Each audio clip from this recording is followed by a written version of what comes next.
Hello everyone, welcome to my channel Bhavani UPSC. आज का हमारा जो टॉपिक है वो है टूरिज़्म। सो चलिए स्टार्ट करते हैं। Government has approved the Asian Development Bank assist project worth rupees 2095 crore for the development of tourism infrastructure in the state. आपको पता है हर एक स्टेट की कोई ना कोई क्वालिटी होती है या उसका एसेट होता है। तो हमारे हिमाचल प्रदेश का जो एसेट है वो है टूरिज़्म। यहाँ पे ऐसी ऐसी प्लेसेस है जो अनएक्सप्लोर्ड है, अनटैप्ड है, तो उनको एक्सप्लोर करने के लिए टूरिज़्म को मतलब उनको इंक्रीज़ करने के लिए स्टेट गवर्नमेंट ने नई नई जो स्कीम्स है वो लाई जा रही है। लेकिन आपको पता है कोई भी स्कीम अगर चलानी है तो उसके लिए पैसा बहुत ज़रूरी है। तो इसमें जो हिमाचल सरकार है उनकी जो मदद कर रहे हैं वो है एशियन डेवलपमेंट बैंक।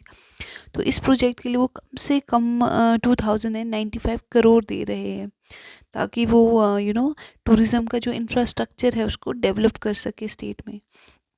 तो इससे रिलेटेड थोड़ा सा दो तीन पॉइंट्स प्रोवाइड किए इन्होंने, जो हम एक फटाफट से पढ़ लेते हैं।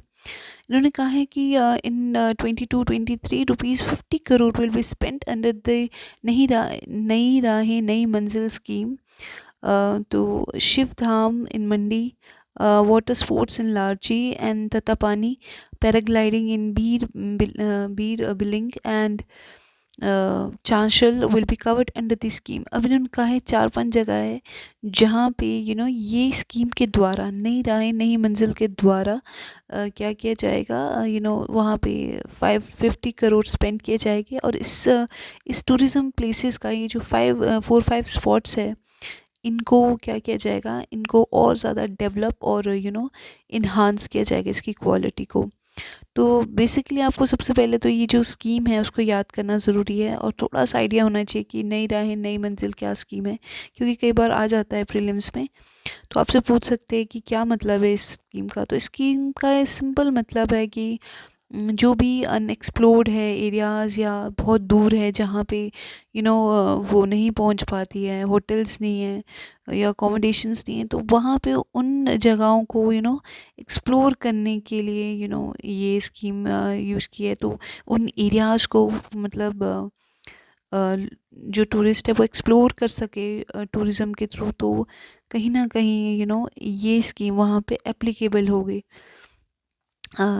आप समझ ही सकते हैं कि ये 4-5 जगहें पहले से ही वैसे तो मशहूर है, लेकिन इसको और ज़्यादा इन्हांस किया जा रहा है।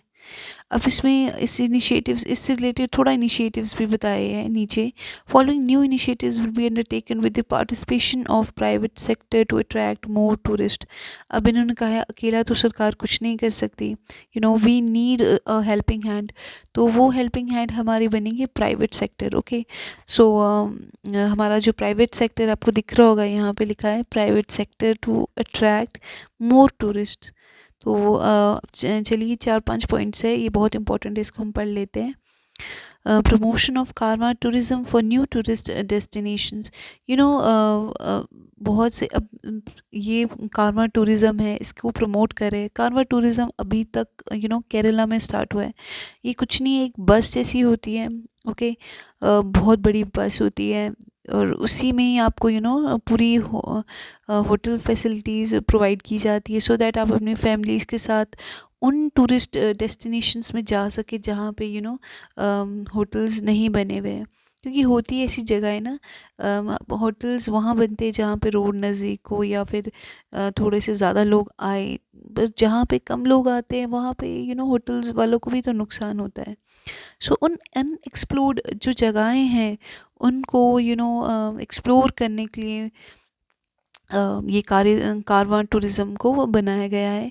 तो एक बस जैसी होती है, उसमें सबको घुमाते हैं, आप पूरी फैमिली के साथ जा सकते हैं और पूरा मज़ा ले सकते हैं उन स्पॉट्स का जो यू नो अनएक्सप्लोर्ड है by the people. So second is linking traditional Kathkunni style architecture sites to various tourist circuits.